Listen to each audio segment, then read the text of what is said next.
Hello students, आज हम लोग कर रहे हैं class 8 English NCERT honey dew का third chapter glimpses of the past, यानी हमारे इतिहास की कुछ झलकियाँ। Before you read, here are some pictorial glimpses of the history of our country from 1757 to 1857.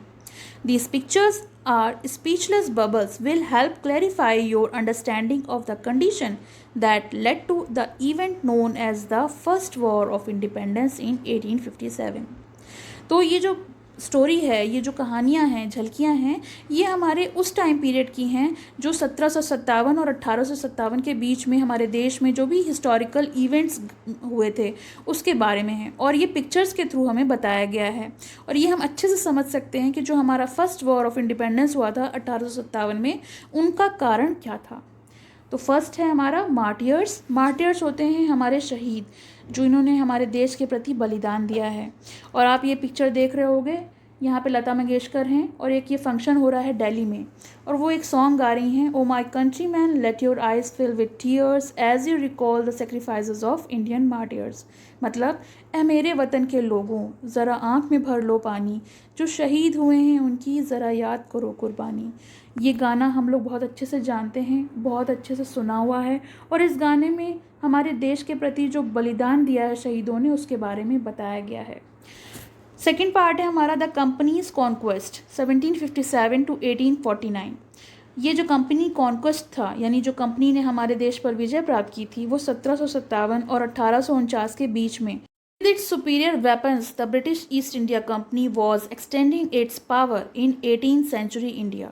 18th century में जब इंडिया में ये जो अंग्रेज़ आए थे, उन्होंने अपने सुपीरियर वेपन्स यानी औज़ारों से, हथियारों से इस देश पर कब्ज़ा पा लिया था। ये 1765 का जो इंडिया का मैप है, आप उसमें येलो पोर्शन देख रहे हैं। ये येलो पोर्शन ये दिखाता है कि जो हमारे भारत के राजा लोग हैं उनकी टेरिटरी है, और ये जो पिंक एरिया है जो उड़ीसा और वेस्ट बंगाल में है, वो ब्रिटिश का है। इस पर ब्रिटिश ने अपना कब्ज़ा जमा लिया था। सेकेंड पिक में देखिए, Indian princes were short sighted. Indian princes जो थे वो ज़्यादा दूर की नहीं सोचते थे। दैट अप स्टार्टेड राजाबा call the English merchant they will help me to defeat him. और वो एक दूसरे से ही लड़कर एक दूसरे से ही अपना नुकसान पहुंचा रहे थे, यानी जो भारतीय राजा थे वो एक दूसरे से लड़ते थे और वो ये सोचते थे कि हम अंग्रेज़ों की मदद से हम एक दूसरे को हरा सकते हैं। The people had no peace due to such constant fight. और निरंतर युद्ध होने के कारण वहाँ लोगों में बिल्कुल भी शांति नहीं थी। The rivalries helped the East India Company and it could easily subdue Indian princes one by one. Rivalries होते हैं जो एक दूसरे के दुश्मन होते हैं, प्रतिद्वंदी। जो प्रतिद्वंदी थे उनका फ़ायदा उठाया ईस्ट इंडिया कंपनी ने, और उनसे मदद लेकर यहाँ के जितने भी भारतीय राजा थे उनको एक एक करके आसानी से मात दे दी, मतलब हरा दिया। A far-seeing ruler like the brave Tipu of Mysore fought the British till he died fighting. और दूरदर्शी एक शासक थे जिनका नाम था टीपू सुल्तान, जो मैसूर के राजा थे। वो अंग्रेज़ों से तब तक लड़ते रहे जब तक उनकी मृत्यु नहीं हो गई, यानी आखिरी सांस तक उन्होंने युद्ध किया अंग्रेज़ों से हमारे देश को बचाने के लिए। Thank God there is a peace in country now, no more wars and no looting by thugs. लेकिन यहाँ के जो लोग क्या सोचते थे, यहाँ के लोग सोचते थे कि बहुत अच्छा हुआ, भगवान का शुक्र है कि अब देश में शांति है, कोई और युद्ध नहीं होगा, कोई हमको लूटेगा नहीं। It is God who sent the British. और कुछ लोगों का मानना था कि अंग्रेज़ को भगवान ने भेजा है, हमारा भगवान बनाकर। Our destiny is linked with them. और जो हमारी किस्मत है वो उनसे जुड़ी हुई है। ये इंडियंस के रिएक्शन थे उस कॉन्क्वेस्ट के दौरान। The white man has killed और डिथ्रोन अवर किंग्स। कुछ कहते थे कि ये जो गोरे लोग हैं ये हमारे राजाओं को मार रहे हैं और उनकी गद्दी छीन रहे हैं। Some kings were not good but after all they were all this land. कुछ राजा अच्छे नहीं हैं, लेकिन वो हमारी धरती के, हमारे मिट्टी के हैं। Now we have become slaves of foreigner. लेकिन अब तो हम राजा जो हैं, राजा के मरने के बाद अब हम इन अंग्रेज़ों के गुलाम बनते जा रहे हैं। थर्ड पार्ट है British rule. Religious leader perished idea like untouchability and child marriage. जितने भी धार्मिक नेता थे उन्होंने अनटचेबिलिटी, अछूत की बीमारी, अछूतता, और चाइल्ड मैरिज होती है बाल विवाह, इसको फैला दिया था। और कहने लगे कि anyone who crosses the sea lose their religion, यानी जो भी इस समुद्र को पार करेगा वो अपना धर्म नष्ट कर देगा। All miseries in the world is due to women, और कुछ का मानना तो ये था कि जो भी दुनिया में कष्ट हैं वो एक औरत की वजह से हैं, औरतों की वजह से हैं।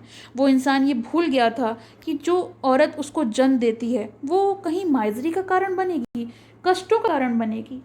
The truth was that Indian had lost their self-respect and the British scorned them. सच्चाई तो ये है कि भारतीय एक एक करके अपना सेल्फ रिस्पेक्ट, अपना आत्मसम्मान खो रहे थे। जो अंग्रेज़ थे वो उनको हर वक्त हर पल अपमानित करते थे।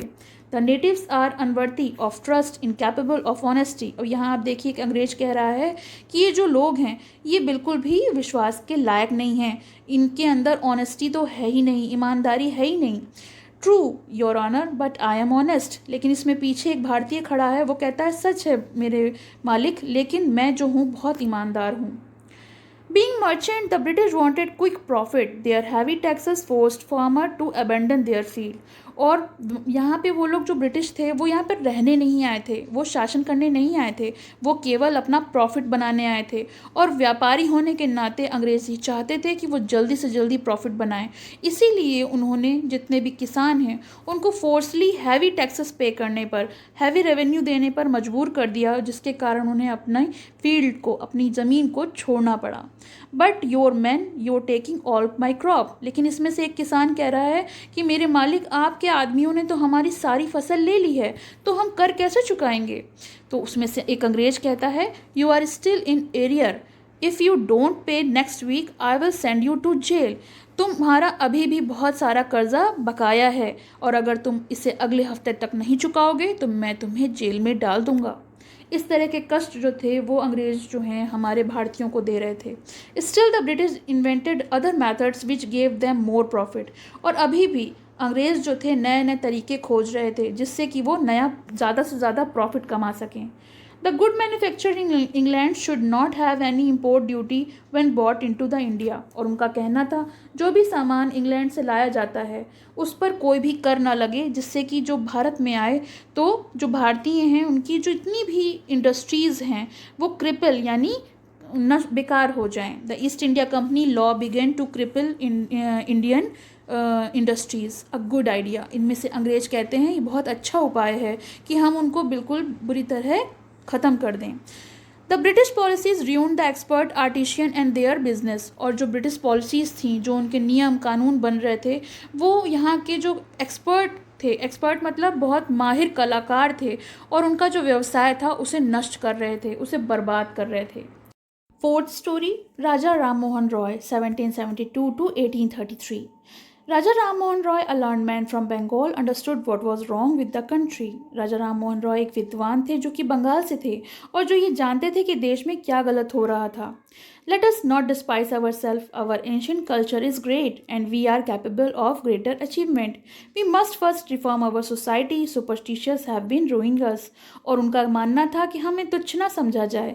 हमारा जो भारतीय संस्कृति है, जो हमारी प्राचीन संस्कृति है, वो बहुत महान है। हम भी इस लायक हैं कि हम बहुत सारी उपलब्धियां प्राप्त कर सकते हैं, लेकिन उससे पहले हमें अपने समाज में जो भी प्रॉब्लम्स हैं उनको सॉल्व करना होगा, उसको सुधारना होगा। यानी जो सुपरस्टिशियन चीज़ें थी, जो अंधविश्वास था, वो हमें बर्बाद कर रहा था, तो हमें सबसे पहले उसको दूर करना होगा। He told his wife Uma, उसने अपनी पत्नी से कहते थे, cow are of different colour but the colour of their milk is the same. उनका कहना था कि जो गायें हैं वो अलग अलग रंगों की, भिन्न भिन्न रंगों की ज़रूर होती हैं, मगर सबके दूध का रंग एक ही होता है। इसी प्रकार से different teachers have different opinions but the essence of the every religion is the same. यानी कि जितने भी टीचर्स हैं, जितने भी हमें ज्ञान देने वाले व्यक्ति हैं, उनकी राय भले ही अलग अलग हो, लेकिन जो धर्म है सबका एक ही होता है। He was attracted by the science and modern knowledge. Knowledge should be practical and scientific. उनका मानना था कि विज्ञान जो है या जो मॉडर्न नॉलेज यानी आधुनिक ज्ञान है वो जो है वो प्रैक्टिकली हमें करना चाहिए, ना कि किताबों को पढ़ने के माध्यम से। वो उससे बहुत प्रभावित थे। He started newspaper but the suspicious British stopped them in 1823। उन्होंने एक अखबार, अपने विचार लिखना शुरू भी किया, लेकिन जो अंग्रेज़ थे उनको उन पर शक हो गया, इस कारण उन्होंने उनको 1823 में रोक दिया, उस का प्रचार करने के लिए। He cross the sea and went to England to see what made the British powerful, there he told them. और उन्होंने समुद्र पार किया और वो इंग्लैंड गए। उन्होंने वहाँ देखा कि ब्रिटिश को क्या चीज़ है जो इतना ताकतवर बना रही है। देयर ही टोल्ड देम, वहाँ उन्होंने उनसे कहा, we accept you as ruler and you must accept us as subject. ठीक है, हमने आपको अपने शासन के एक शासक के रूप में स्वीकार कर लिया, लेकिन आपको भी हमें अपनी प्रजा के रूप में स्वीकारना होगा। But you must remember the responsibility a ruler owns to his subject. लेकिन आपको ये भी याद करना होगा कि एक शासक की क्या जिम्मेदारी होती है अपनी प्रजा के प्रति। बाद भी बहुत सारे पार्ट्स हैं जिसको हम लोग सेकंड वीडियो में देखेंगे। आपको ये पार्ट कैसा लगा कमेंट सेक्शन में ज़रूर मेंशन करिए, और पसंद आए तो लाइक का बटन दबाइए, और अगर आप मेरे चैनल पे नए हैं तो please subscribe my channel. Thank you. पसंद आया हो तो लाइक करें, शेयर करें और चैनल को सब्सक्राइब करें।